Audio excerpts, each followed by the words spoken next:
Have you ever wondered why no matter how hard you work, you still struggle to make ends meet? If you're struggling financially, it can be easy to think that the deck is stacked against you. It might feel like the system in which you live is designed to keep you poor, and that there's nothing you can do to fix your situation. Poverty is a complex issue that affects millions of people around the world. Despite many efforts put in place by a global organization to fix this issue, it still persists. One of the reasons why poverty still persists is because of systemic structures in place which are not currently working in your favor. And the first systemic issue is the low paying wage phenomenon. One of the common ways people are kept in poverty is by paying them low salaries. Many companies pay people minimum wages or just above it, which is not enough to cover basic living expenses such as rent, food, utilities, and transportation. This leaves them with nothing to save or to invest. When people have low-paying jobs, they often have to work overtime just to survive. Furthermore, they often have to rely on government assistance, which can further limit their opportunities and make it extremely difficult for them to succeed. The second systemic issue is inflation. Despite the cost of living increasing, wages have remained stagnant. That means that £1 today can buy you less things than it used to in the past. And this phenomenon affects everyone. It doesn't matter if you're a high income earner or low income earner, although people with low income will feel it more. The third systemic issue is the debt crisis. Many people are stuck in the debt cycle, making it difficult for them to save or to invest in the future. The high interest rate on credit cards and other type of loan can keep you in debt for years if you are not disciplined with your spending. The fourth systemic issue is inequality. Inequality is a major factor which impacts people's ability to succeed financially. The rich are getting richer and the poor are getting poorer. This is just because the financial policies in place are in favor of the wealthier while leaving the poor people behind. I personally didn't used to think that this was a real thing until I witnessed it myself. It all started when I managed to stack away a certain amount of money in my bank account. First thing that happened is that I got a call from the bank assigning me a personal bank manager. That means that anytime I had any issue, I could just call my bank manager so that he can help me sort it out. I no longer needed to wait on long calls to get access to the customer services because I had a designated bank manager. That was the first thing I noticed, and that was quite strange. The second thing I noticed is that I started receiving calls from my bank manager at least once a month proposing me different financial products that I could take advantage of. This was never possible before. Shocking, right? The fifth systemic issue is the limited access to education. It is hard to believe, but in some countries in the world, some people still don't have access to education. Education is the single most important tool to escape poverty. Without education, people wouldn't have the skill needed to get a job and earn a living. However, the cost of higher education has skyrocketed over the years, making it impossible for many people to afford it, thus limiting their opportunities for advancement. The sixth systemic issue is the lack of healthcare. Most countries do not have a social security system like in the UK or many countries in Europe. Healthcare is a basic necessity, and yet it is often unaffordable for most people because they lack proper healthcare coverage. This can lead to medical debt, which can be difficult to pay off and lead to financial instability. In addition, having limited access to healthcare means that people are more susceptible to illness, which can limit their ability to work and earn a living. The seventh issue is discrimination. Discrimination on race or gender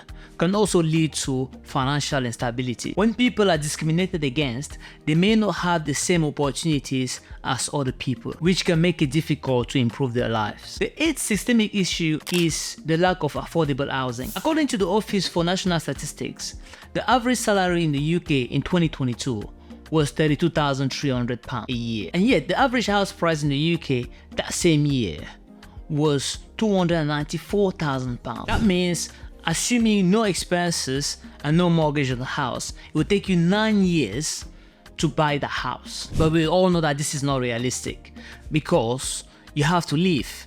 You need to spend money for food, you need to spend money for transportation, you need to spend money for leisure. So when you take that in consideration, and then you take the fact that you're going to take a mortgage on that house, you're going to end up paying for that house within 30 years of your life. The ninth systemic issue is the expensive childcare. Childcare is often unaffordable by many families. The average childcare in the UK for one child per month is £1,052. That means that if you're a single parent, earning the average wage, which is $32,300, this will represent almost 50% of your income after taxes. Then you're left with the other 50% to pay for rent, grocery, and transport. That means at the end of the month, you're left with nothing to either save or invest. Poverty is a complex issue that requires a comprehensive approach to address it. By understanding the issue that impact people's ability to be financially stable, we can work toward creating a more equitable society where everyone has an opportunity to strive. This includes providing fair wages, providing safe working conditions, easy access to education and healthcare, eliminating discrimination based on race and gender. However, although the issues discussed above are true, the problem with the solution I just mentioned is that it relies on external parties to fix the issue for you. I am one of those people who believe that you can take matter in your own hands and make changes that will better your life. It takes years and sometimes an entire lifetime for new policies to be developed, voted, adopted, then implemented. The third issue with the solution presented above is that it remains outside of your control. That is why one of my life's rules is never to focus on what I can't control. My entire strategy in life has been to address what I can impact directly and ignore the rest. If a policy ends up changing in my favor, then it's just a bonus.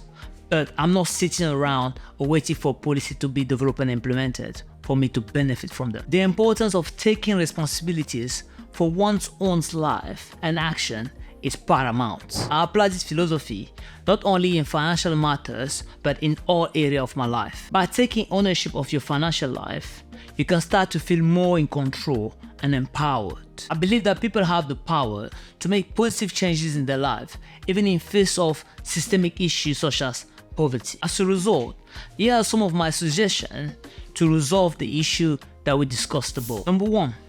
Invest in yourself. It is self-evident that fighting for the increase of minimum wages is not the antidote for low-paying jobs. In the UK, for example, minimum wage has increased from £5.90 to £6.83 over the past 5 years for people aged between 18 and 20. That represents only a 16% increase. However, during that exact same time, inflation has increased from 3.3% to 11.6%. That is a whopping 252% increase. It is clear that minimum wage will never catch up with inflation. A better solution to this issue is sitting at the individual level, which is to improve his value in the job market. So by acquiring new skills and knowledges, people become more valuable to their employer and therefore can increase their earning potential. You could do this by pursuing higher education.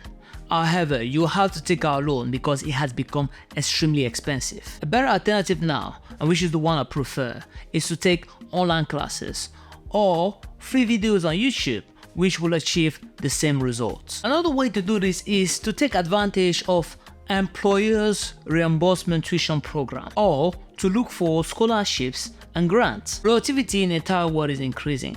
That means that employers are looking for employees who have entrepreneurship tendency or who have very niche skill that can translate into adding value to the company. For example, if you just came out of school and you are in the accounting field, for your very first job, you will probably pay somewhere between £20,000 to £25,000 a year. That will mean you'll probably be doing basic accounting like account payable or account receivable. Now, the quickest way to level up your salary from there is to take a course like an AAT course, for example, which will teach you basis of management accounting. In that case, you'll probably end up at a position as an assistant management accountant where you will be earning £35,000 a year. That is a £10,000 increase on your salary in a matter of a year if you're disciplined. From there, you can decide to level up your accounting skills to provide more value to your company by taking courses with ACCA or CIMA, where you can end up earning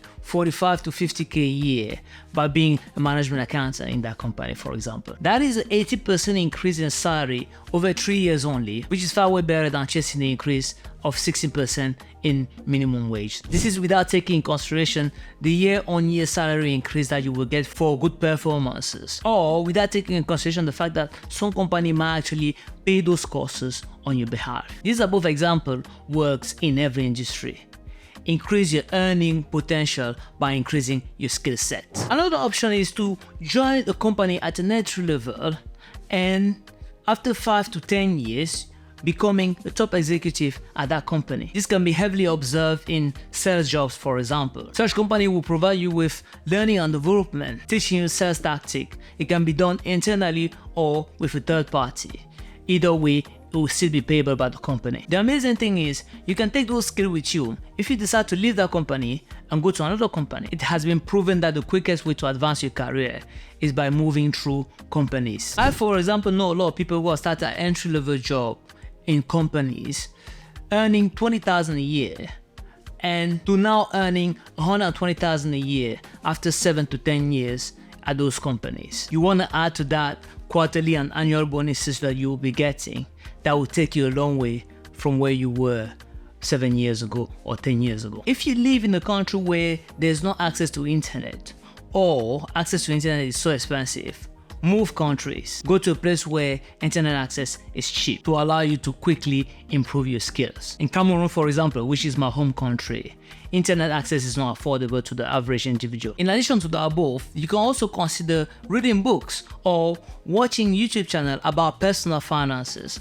to improve your skill in how to manage your money. Do this strategically.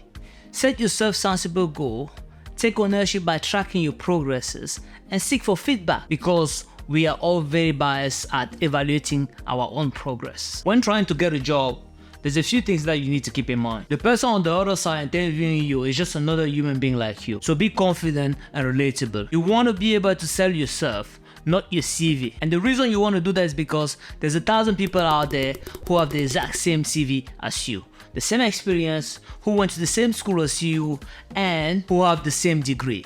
So it comes down to personality. The importance of developing marketable skills is paramount. You want to seek out jobs that are aligned with your interests and your strength, and work hard to develop expertise in your chosen field. You need to learn how to negotiate for your salary when starting at the job, and then later on learn how to negotiate for higher pay. It is an invaluable skill that most people shy away from because they view their company as an authority that they always have to agree with, which is a mistake. You need to view your company as a third party with which you have a mutual agreement whereby you provide a valuable service to get paid in return. So that means that if at any point of time you realize that the amount of responsibility that you've taken on board is higher than what was discussed at the beginning when you joined the company, and that the company recognizes your value, you have a case to request for a salary increase. Having this view toward the company is very important. That's the way you can explain the fact that you have two people working at the same job in the same company but earning a different salary. And finally, you need to be willing to take additional responsibilities to demonstrate your value to your employers. Note this, when you're poor, you can't afford to follow your passion at first because that can take several years before you can reap benefit from it. You certainly can't afford to do so if you have people that depend on you. When you don't have a roof over your head and you're starving, you have to remain practical and get a job that can cover your basic needs first. It is only then that you will be in a position to mentally and physically afford to learn new skills to improve your wages. The second step in taking ownership of your finances is to develop a budget. This helps you understand exactly where your money is going and where you can make cuts. Look yourself in the mirror and be realistic about your expenses. You know for a fact that there are stuff that you're spending money on that are not useful. You can use budgeting apps like Mint or Plum to help you stay on top of your expenses. It is important to optimize your spending so that you can make the most of your resources. This could mean negotiating existing bills or finding ways to save on every expenses by using a cashback credit card, for example. By being intentional with your spending, you will have more money to put toward your long-term goal, like buying a house or buying a car or investing in your education. If you're not making enough money to meet your need, it might be time to increase your income. That might mean asking for a raise at work, as we already discussed, taking on a side hustle, or starting your own business. You can also consider taking freelance work that you can do over the weekend or selling items that you no longer need. By increasing your income, you will have more resources to either save or invest. The key is to focus on building skills that are in demand and finding ways to monetize them. Debt can be a major source of stress, holding you back from achieving your financial goals. Make a plan to pay off as quickly as possible, and the quickest way to make it happen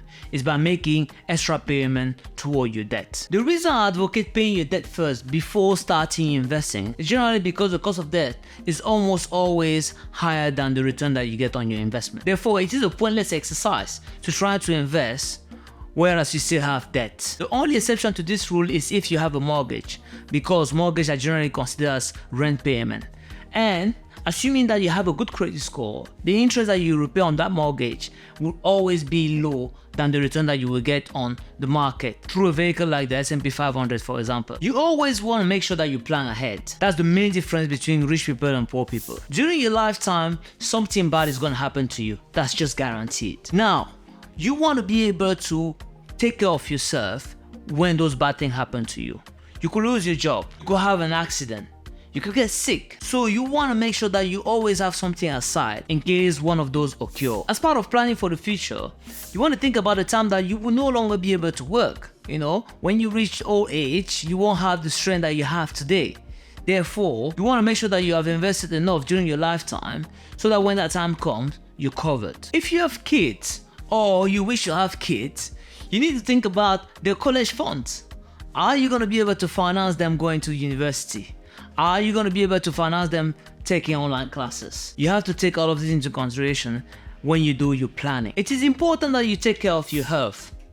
I will argue that this is the most important point, just because you can't make a living if you're not healthy. It costs you nothing to do exercises, going for a run, doing exercises at home if you cannot afford to go to gym. Get checked regularly every 3 or 6 months just to make sure that you have nothing, or if anything is caught, at least it's caught early and can be treated on time before it's too late. For most people, rent represents their largest expense. Therefore, it is important to prioritize living within your means to avoid debt. That means living within the periphery of the main city to get affordable rent. This could also mean seeking out roommates to reduce the cost of living. If you live in a 1-bedroom flat, you might consider downsizing to a studio apartment. When you think about it, you actually don't need much space to live, considering that you spend most of your days at work. If you live in a 2-bedroom flat, you might consider renting out the spare room to make additional income. Job security is a myth. Long the days are gone where our parents were working for companies for 10 years, 20 years, 30 years. Although it's still observable in the public sector, but you will have to forego any desire for high pay. Therefore, it makes sense for one to take ownership for their career development and seek out opportunities for growth and advancement. Avoid becoming complacent in a job, as it will reflect badly on your performances. Most of the things that we're trying to achieve have already been done by people around us. So it makes sense to seek out mentorship and networking opportunities to expand your professional network and quickly advance your career. I would argue that it's important for individuals to take responsibility for their own happiness and well-being. This means pursuing their interests, connecting with others, and finding meaning and purpose in their life. By managing one's finances responsibly, people can avoid falling further into poverty and begin to build a better future for themselves and their family. While it might be tempting to blame external factors to your current financial situation, taking ownership of your finances is the first step towards success. By following the steps outlined above, you can begin to build a brighter future. Remember,